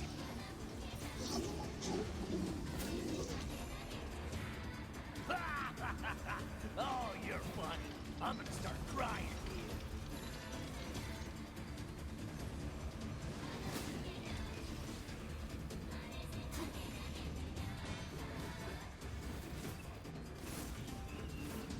Yeah. So anyways, let's defeat the villain and save the world, right? Defeat the villain and save the world, right? Yeah, defeat the villain and save the world.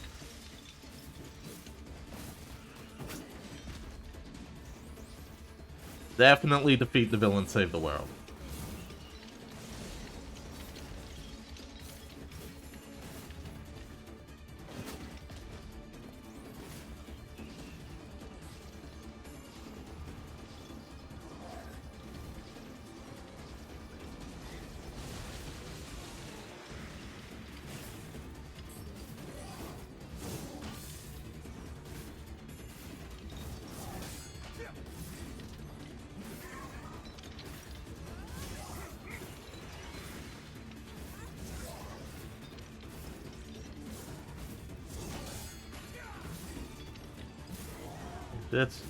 I will not allow you to harm another living soul, you fiend.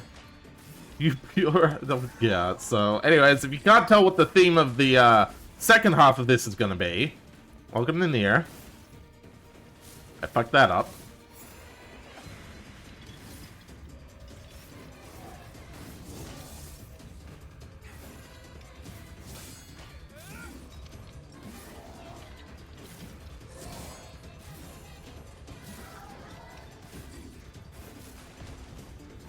Where'd you go? There we go. Prepare to get dunked on, sir.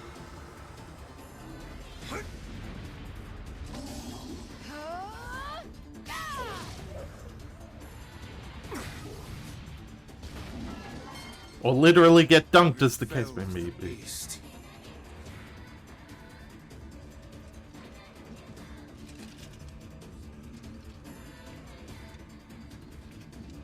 Those are my friends!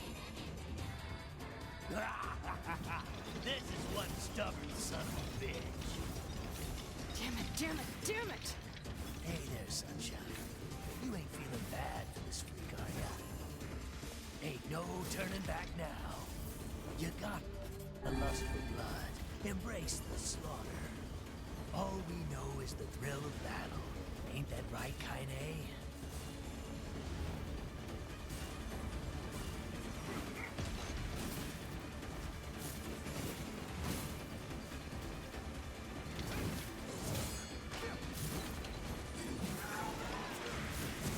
Yeah.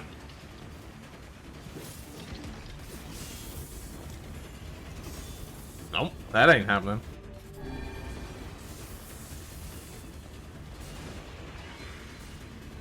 Toki Den? Oh yeah, probably. Also, hey Dagda, we're the good guys. We're defeating the evil villain. See, the funny part is kinda knew this already.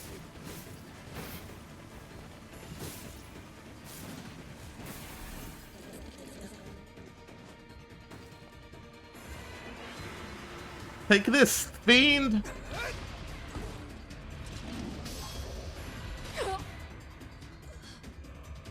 Kaine! God damn it. Wait, gigantic? What's that one again? Oh, you're kidding me.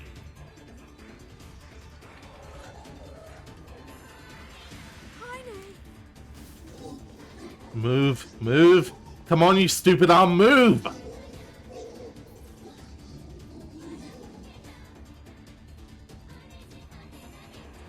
We are incomplete, but our friends make us whole.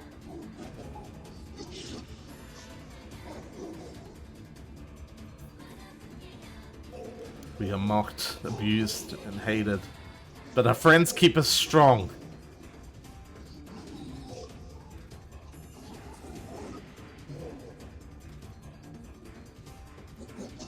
That is what keeps us going. Do not stand in the way of our lives. Those are my friends.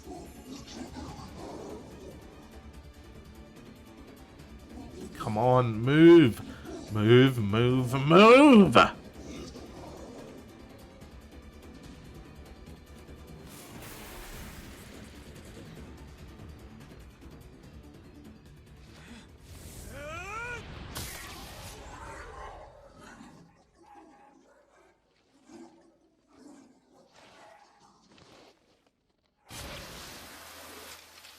We did it, Patrick. We saved the city.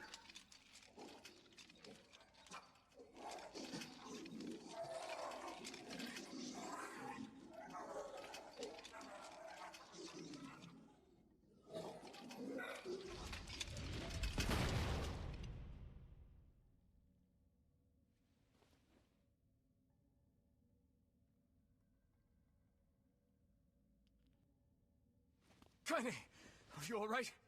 Kaine! I fear there is little we can do for her. No! Kaine!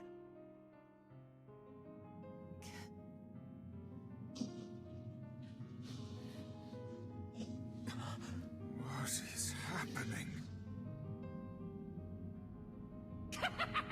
It's all over for you, sunshine. Kaine! Kaine!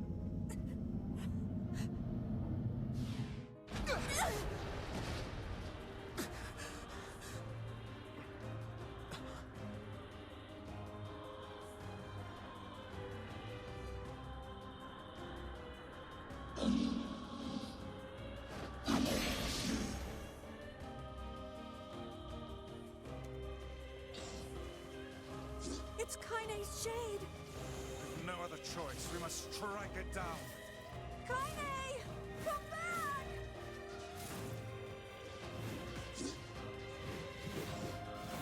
Surprised Tyran ain't saying nothing. Now, pin her down. You'd think he'd be all over the place right about now.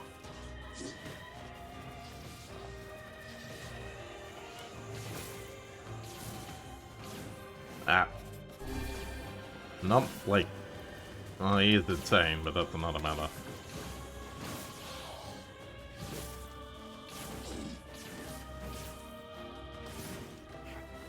Kaine, please! Come back to us!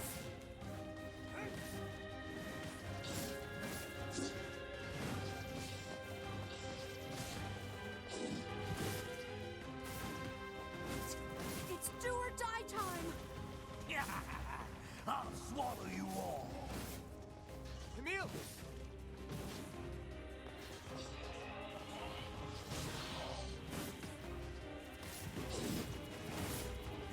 Yeah. Kaine from acting.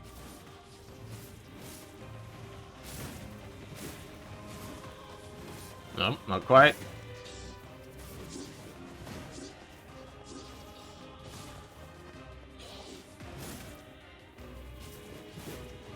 Come on.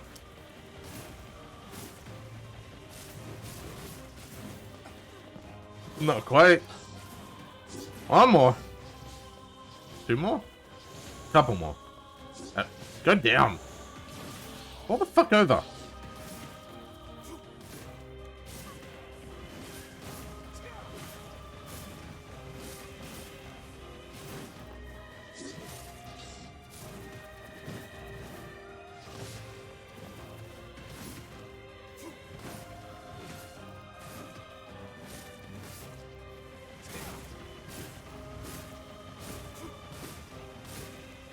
Ah! Alright, there you go. I'll do this one more time properly.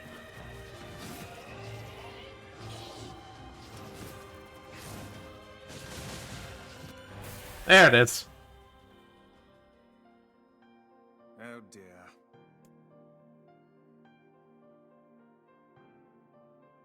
Kaine!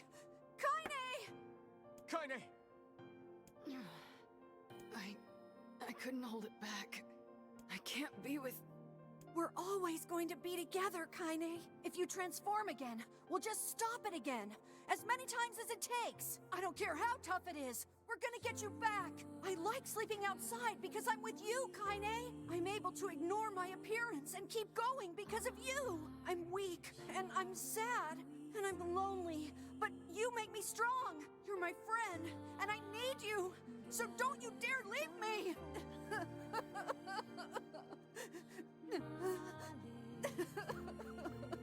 All right. Stop crying. And thanks. I'm all right.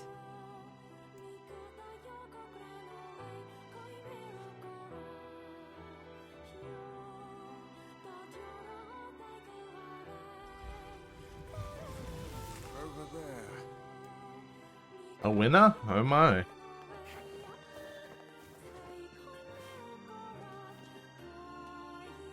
Fantasy Life for the 3DS. I see. If it works, I guess. And what is this? Beats me. Yeah. I'll remark. And that's that. We're probably gonna be skipping most of this dialogue because we've already heard this part. Can you This frag, given that there's sack the law, the met Lloyd, and but Not if we. Oh, They're just. it's a deep, Yeah, well, but Because the junk heap and. please be. And there we go. Oh, Yep. Alright, let me pick the junk heap, and I'm pretty sure we called exactly this last time we were at this part of the game. So how about that?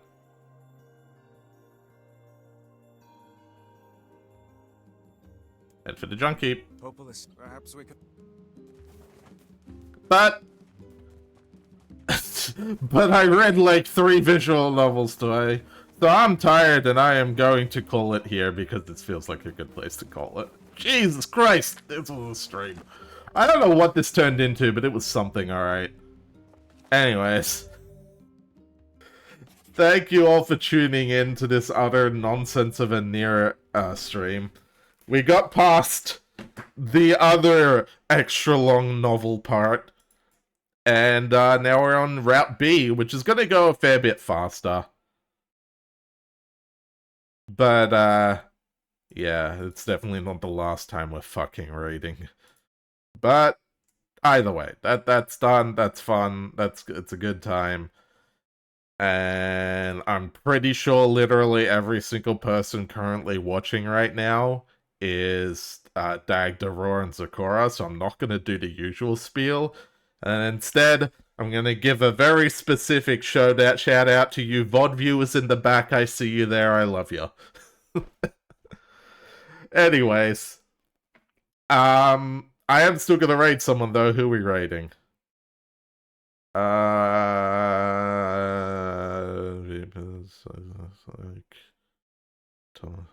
Yeah, clearly Tom Fox now.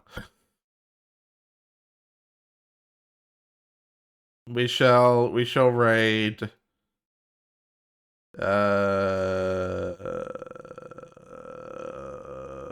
fuck it, this person. That's who we will raid. I don't have much else to say. Y'all have fun, be nice, etc. Till next time, take care.